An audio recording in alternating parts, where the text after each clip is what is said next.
What's going on, guys? It's Nick here, back in the video. Today we're breaking down the round 2 draft decision between Drake London, Nico Collins, and Chris Olave. If you have a true you want to see next week, put it in the comment section below, upvote the responses you agree with. So first up, we'll have Drake London, by far the most polarizing player on this list, so might as well get him out of the way first. London is just your classic X wide receiver, 6'4", 213 pounds, always lines up on the line of scrimmage, very, very good against press coverage. He's someone that is very, very valuable from like an NFL standpoint. I don't want to say there's like a shortage of X receivers, but it's a very important piece to an offense that teams really, really, really want. It's also something that we typically target in fantasy because there's such important players on the team. We know that the touchdown potential is higher for X receivers. We just know that they are staples of offense. And when someone is 6'3", 213 pounds, highly athletic, great against coverage, we know that their ceiling is just a little bit higher than a lot of other players. Probably, though, the worst pure route runner among these three, but I will note that when you look at his like overall route running, it factors in all routes, right? But if you look at the 4 routes that he runs at an above average rate, so the one that, you know, they identify and they say, we want you to run these routes the most often, he is elite at those 4. So it's not like he's bad, because he is kind of bad at like getting open downfield, right? He's not going to run past anyone. That kind of translates to also not being amazing at comebacks, right? If you're not ready to go, no one's overly respecting it, and so your comeback is probably going to be a little bit worse. But the team knows that, right? So they're not asking him to run a go route every play. They're going to ask him to run the routes that he's best at. So again, the worst route runner among these 3, but certainly not a bad route runner among what he does. He is really good at that. Overall, the takeaway from London over the first few seasons is that despite the counting stats, so despite looking at his like end of season numbers over the first 2 years, he actually has been a really, really good wide receiver, not an elite wide receiver, but a really good wide receiver over his first 2 seasons. And the issue has obviously been quarterback play, right? 15 games with Ritter, 13 games with Mariota, 4 games with Heineke. All of them are backup or even worse than backup level quarterbacks. So obviously going to be difficult to produce with those quarterbacks. I know a lot of people's response to this is, well, yeah, but Cousins, who we know is obviously not worse than a backup quarterback, he's still coming off a major injury, so we don't know exactly how he's going to perform. My response to that is basically always like, you know, if he was a running back, I'd be like, absolutely, right? We have a running back. We have honestly almost any position coming off an Achilles, but especially a running back, we are worrying, right? Cousins runs the ball less than twice a game. Like, the problem isn't that he was hypermobile and now it's a problem because, like, you know, we don't know exactly how he's going to produce. He's always been pretty much a statue in the pocket. If this makes him, you know, 15% more of a statue, like it's the same. He's a statue. He's not going anywhere. So it doesn't really matter if he only gets up to like 85, 90% of his mobility from before. Nobody really cares. He wasn't mobile. That wasn't part of his game. So the main argument for Drake London is twofold, right? One, target share is locked in. Just given how little competition there is in the team. You have Bijan, you have Kyle Pitts, but behind that you have basically nothing. And behind even like, you know, Mooney and Rondale Moore, it is literally nothing. People who are not going to command any targets, and Rondale Moore already doesn't command any targets. That's the first one, is the target share is very locked in. Second one is the team is just kind of shifting their offensive identity, right? They were an extraordinarily run-heavy team, slow-paced team, not many plays. They're going to be more pass-heavy. They're going to play a little bit faster, probably a lot faster this season, but at worst, a little bit faster this season. And so you couple that increased volume with a guarantee that even if Cousins is only, 60% of what he was before, which is being ridiculous, but even if it's that, that's still the best quarterback that London has ever played with. So you increase the volume, increase the accuracy, you just increase efficiency, everything goes up. that is basically the bull case for Drake London. Right now I have him at a 22% target share. I think that's more than fair. He was at over 29% in year one, back down to 23% last season because of Bijan, right? You add Bijan, you add a running back that's going to command that many targets. That's going to cap the target share ceiling for Drake London. I think there's a relatively wide range of outcomes for his target share, but I think that's a little bit more on the high end, right? Like even if Pitt steps up, if Bijan, gets more targets this season, even if, Mooney and Rondale Moore exceed expectations, it's not like he's going to have like a 17% target share. So I think like he could drop down to maybe like 21%, but I think 22% makes a lot of sense because it could also be up at 24, 25, 26 if Kirk Cousins really focuses on him and is like, he's our best receiver. I'm just going to keep peppering him with targets. So that's kind of the offensive situation there. And remember, these other two wide receivers, Darnell Mooney, Rondale Moore, they're players that we've liked at times in the past. We've been like, ooh, maybe there's something here, right? We liked Darnell Mooney before that season where he had absolutely no target competition. He was competing with like Cole Kmet, Allen Robinson, Marquise Goodwin, Damiere Byrd. Like it was a joke, right? We liked him that season because he was going to have 1 million targets, right? We've liked Rondale Moore in the past because it's like, well, he's hyper athletic. Can he do something? But we've basically determined at this point that Rondale Moore can't do anything. Everything needs to be manufactured. He's not going to command any target share. And Mooney is just like a complimentary wide receiver. That season he had all those targets. He was highly inefficient. It really was just that he was the only guy. Like Mooney's just someone who can get deep. He can be that number 2, but only that, right? London's target share is locked in. He's the best wide receiver on this team by a wide margin. Very easy to see a path for a spike target ceiling. Again, behind Rondale Moore, we're looking at Kaderil Hodge, Casey Washington, Ray McLeod, and Josh Ali. So a very consolidated offense, which we love in fantasy. Again, more targets coming. Those targets are going to be more accurate. There will be more touchdowns to go around because the team is just going to be better this season. All of that coming with really strong underlying stats. Hasn't broken out yet because of quarterback play. So that's basically the overarching take on Drake London. So how does he compare to Chris Olave? Olave will also be entering his 3rd season in the NFL, and he's had slightly more success thus far. He's averaged 19 more receiving yards per game as a rookie, 14 more per game last season. And his underlying metrics from last season were a little bit stronger than Drake London's. Olave ran more routes at an above average success rate. He also had a higher success rate versus man coverage, press coverage, double coverage, while being like effectively the same, slightly lower against zone coverage. So Olave was the better receiver last season.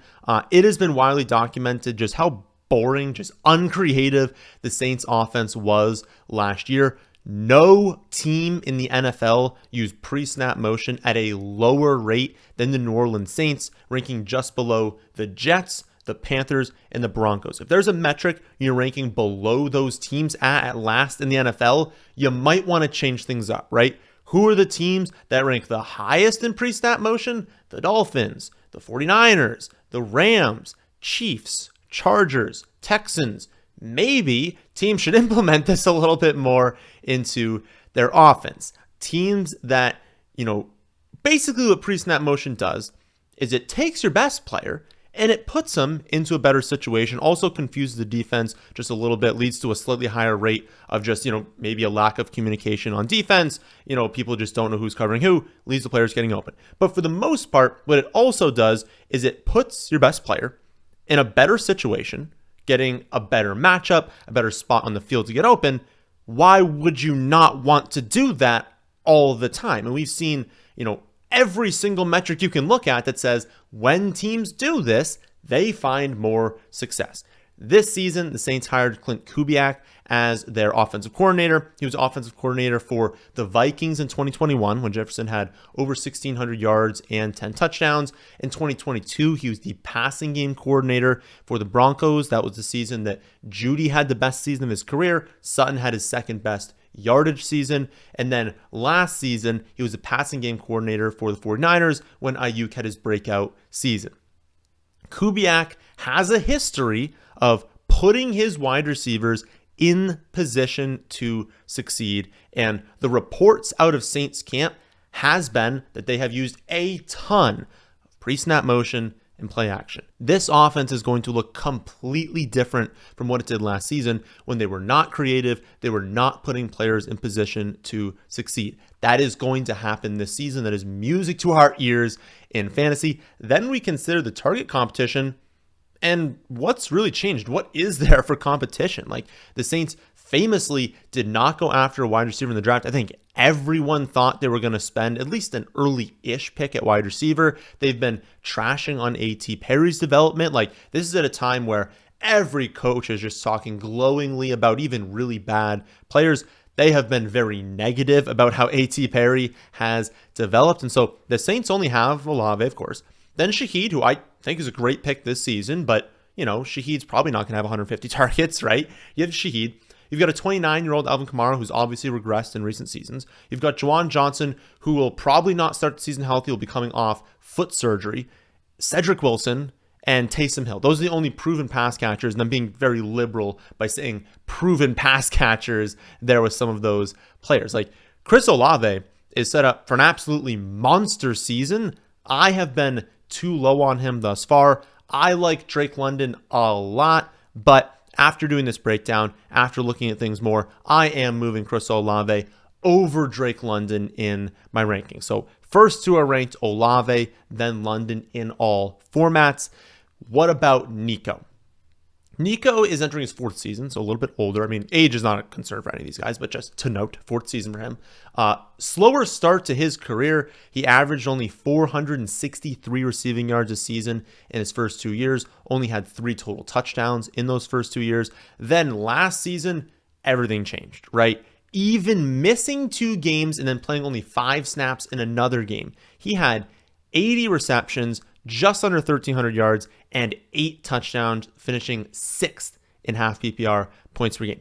Many are going to say, well, he did all of that because Tank Dell got hurt, and so they focused on Nico. And while there is some truth to that we'll get to in a second, the underlying metrics tell the story of an elite wide receiver. As per Matt Harmon over at Reception Perception, which is an amazing website, that's where I get all these like success rate stats from. So as per Matt Harmon, Nico had a 94th percentile success rate versus man coverage, 96th percentile success rate versus press coverage. He is an elite wide receiver, and he also happens to be in an elite situation, right? Stroud had an awesome rookie season, clearly going to be and is a great quarterback in the league. We will see how high his ceiling is, but it's just like a lock at this point. He's going to be a well above average quarterback. Texans coaching staff also proved last season that they are one of the teams that are going to put their players in position to succeed. They were at the top of that list we just talked about a second ago, using pre-snap motion. They've also just made sure to use their wide receivers correctly, right? Maximizing the skill set of each one of their wide receivers, not having them run routes that they're either not as good at or just doesn't make sense for them to run. Only drawback is a big one for Nico. When you look at Drake London, when you look at Chris Olave, you see very little target competition. We look at them and we're like, worst case scenario, they're still going to be amongst the league leaders in targets this season, even if they come in with slightly more inaccurate targets. The worst case for Nico is actually a relatively low target share. I think I have him just over like 17% right now. Remember we talked about how like that's pretty much a guarantee not to happen to Drake London. That's like the average right now. You know, we could see a season come from Nico where he has like a 15% target share because they have Tank Dell.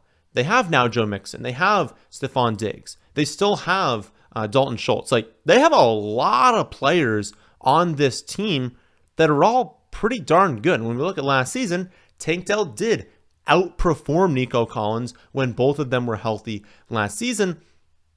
It's fair to wonder who's going to be their most fantasy relevant wide receiver. I don't think it's going to be Stephon Diggs. He is clearly on the decline and not as dominant as he once was. But Stephon Diggs was, a top 5 wide receiver at one point. So a decline for him still makes him a very good wide receiver. So you've got him on the offense going to command a solid target share and going to command a lot more targets than Rondale Moore, the number 3 on the Falcons, and Cedric Wilson, the number 3 on the Saints. Then you look at Tank Dell again. Tank Dell outperformed Nico Collins in fantasy when the both of them were healthy last season. If you think about it, it's like, had Tank Dell not gotten injured last season, he might be going before Nico, right? If maybe we could have a situation where if Tank Dell wasn't hurt last year, Nico might be going in like the late third to early fourth round because they wouldn't have hyper focused on him later in the season.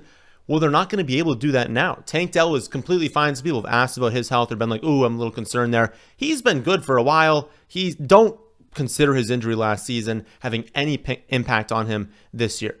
So you've got him, you've got Stephon Diggs, and you're like, how high can the target share really be for Nico Collins? There's a 0% chance that London or Olave get outproduced by another wide receiver on their team unless they suffer a major injury.